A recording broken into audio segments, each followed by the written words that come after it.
In the capital of South Sudan, inside a dimly lit courtroom, a man once hailed as one of the country's founding fathers sits silently behind a row of guards inside of a cage. His name is Riek Machar, and the charges are treason, murder, crimes against humanity. He was once the country's first vice president, the man who stood beside President Salva Kiir when South Sudan raised its flag for the first time in 2011.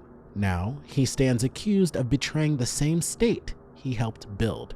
It's been more than a decade since Africa's youngest nation gained independence, and what was supposed to be a story of triumph has become a tragedy of mistrust, blood, and betrayal.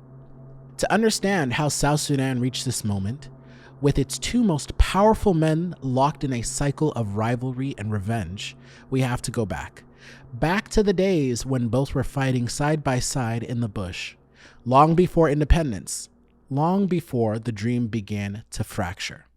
The story begins in the early 1980s. Sudan was at war with itself. The north dominated by Arab Muslims, the south populated largely by African Christians and animists who had long been marginalized and excluded from power.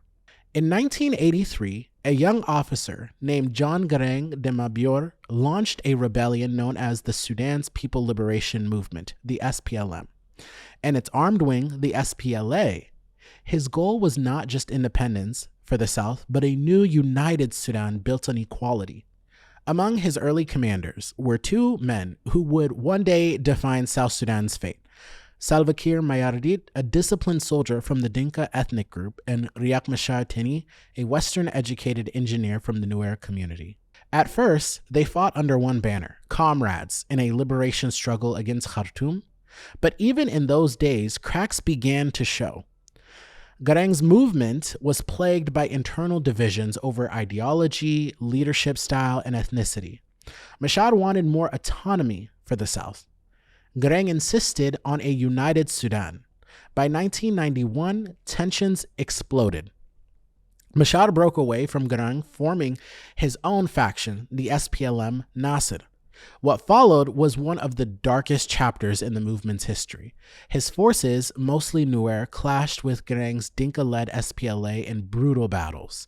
The most infamous was the Bor massacre, where thousands of civilians, many Dinka, were killed. That single event would haunt Machar for decades. It deepened the ethnic rift between Dinka and Nuer and sowed the first seeds of mistrust between him and Salva Kiir, Garang's loyal deputy. Through the 1990s, the rebellion splintered and reformed countless times. Machar even struck a separate peace deal with Sudan's president Omar al-Bashir in 1997, a move many saw as betrayal. But by the early 2000s, as peace talks gained momentum, Machar rejoined the SPLM under Garang's leadership. In 2005, the Comprehensive Peace Agreement was signed, ending Africa's longest civil war. It granted southern autonomy and laid the groundwork for eventual independence. But just months later, tragedy struck. Garang died in a helicopter crash, and Salva Kiir, his longtime deputy, became the leader of the SPLM and the autonomous government of southern Sudan. Kiir was cautious and quiet, a man who valued loyalty and order. Machar was ambitious, outspoken, and often unpredictable. Together, they formed a fragile leadership that would guide the South through the delicate transition. For 6 years, from 2005 to 2011, the South prepared for statehood. Billions of dollars in oil revenue flowed in. New ministry roads and institutions sprang up. But so did corruption. The SPLM's leaders enriched themselves, while much of the population remained in poverty. Still, amid hope and hardship, independence finally came. On July 9, 2011, South Sudan was born. Kiir became president, Machar his vice president. They had done what generations before them could not. They had delivered freedom. But the unity that day symbolized was only skin deep. Behind closed doors, old tensions resurfaced: ethnic favoritism, unequal power, and competing visions for the young nation's future. Kiir ruled with an iron hand, centralizing power and surrounding himself with loyalists from his Dinka base. Machar, meanwhile, began positioning himself as the voice of reform and as Kiir's likely successor. The two men, once comrades, were now rivals, waiting for a spark. And by 2013, just 2 years after independence that spark came, Kiir accused Machar and others of plotting a coup. Machar denied it, but the damage was done. In July 2013, Kiir dissolved the entire cabinet, firing Machar and every minister in one sweeping move. What followed was absolute chaos. In December, fighting broke out in the capital, Juba, between soldiers loyal to Kiir and those loyal to Machar. Within days, it spiraled into a full-blown civil war. What began as a political dispute turned into an ethnic bloodbath. Thousands of Nuer civilians were massacred in Juba by government forces, a tragedy many still call the Nuer Massacre. The violence quickly spread across the country. Towns were destroyed, millions displaced, and famine gripped entire regions. International observers described it as a war of the elites, fought over power rather than principle. And the young nation, barely 2 years old, was collapsing already. Kiir framed the war as a fight to preserve the state. Machar said he was resisting dictatorship. But neither man was innocent. Both sides had committed atrocities that scarred an entire generation. And by 2015, under pressure from regional powers and the international community, both men signed a peace deal. Machar was reinstated as vice president, but trust was completely gone. They ruled together again in name, but not in spirit, and in 2016, it all fell apart. Gunfire erupted in Juba once more between their bodyguards. Machar fled the capital on foot, crossing swamps and jungles to escape government forces. Kiir replaced him with another former ally, Taban Dengai. And for many, that moment marked the point of no return. The dream of unity was dead, and what remained was a fragile peace deal built on fear and convenience. When Riek Machar fled Juba in 2016, the dream of national unity was shattered beyond recognition. The civil war had already claimed hundreds of thousands of lives and displaced millions of people. Villages were burned, families torn apart, and the world's youngest country was now one of the most unstable. The international community once again stepped in to mediate. Regional leaders from Uganda to Ethiopia pushed for a new peace accord. After years of fighting and failed ceasefires, a deal was signed in 2018, the revitalized peace agreement. It was a fragile compromise, one that promised power sharing and reconciliation. Machar, once again, would return to Juba as vice president under Kiir, but everyone knew it was a truce, not trust. When Machar returned to the capital in early 2020 to take his oath, the streets were quiet. There were no cheers, there was no dancing, there was no celebration. The people had seen this movie before. South Sudan was running on paper peace. Peace that existed only in documents and press conferences. Out in the countryside, fighting continued between local militias, cattle raiders, and armed groups still loyal to old warlords. The unity government was plagued by corruption, delays, and political paralysis. Ministries were divided along party and ethnic lines, salaries went unpaid for months, hospitals had no medicine, and roads vanished into mud. Yet the nation's leaders continued to argue over power, not poverty. And by 2022, patience was running out. Donors froze aid, accusing both men of enriching themselves while citizens starved. The same accusations that haunted the SPLM during the war years now defined the government itself. Salva Kiir had grown increasingly isolated, surrounded by military loyalists and security chiefs. Machar, meanwhile, faced pressure within his own ranks. Many in his SPLMIO movement accused him of being too accommodating, too willing to share power with the man they no longer trusted. In 2021, a major crack appeared. One of Machar's generals, Simon Gatwech Dual, declared Machar removed as leader of the SPLMIO. It became known as the Kitwang Declaration. The movement had split into two. Machar's grip on the opposition was slipping, and Kiir saw an opening. As the years went by, the unity government failed to hold elections.